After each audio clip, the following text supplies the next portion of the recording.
صحیح بخاری کی حدیث نمبر 219۔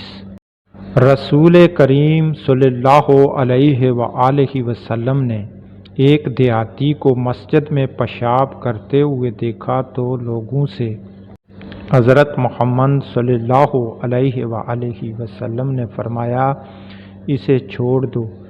جب وہ فارغ ہو گیا تو پانی منگا کر آپ نے اس جگہ بہا دیا۔ اس حدیث میں ہمیں یہ سبق ملتا ہے کہ کوئی بھی کام جذبات کے ساتھ نہیں کرنا بلکہ صبر اور عقل کے ساتھ ہر کام کو انجام دینا ہے۔ دوبارہ سنیں۔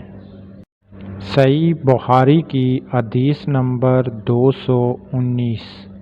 رسول کریم صلی اللہ علیہ وآلہ وسلم نے ایک دیہاتی کو مسجد میں پیشاب کرتے ہوئے دیکھا تو لوگوں سے حضرت محمد صلی اللہ علیہ وآلہ وسلم نے فرمایا، اسے چھوڑ دو۔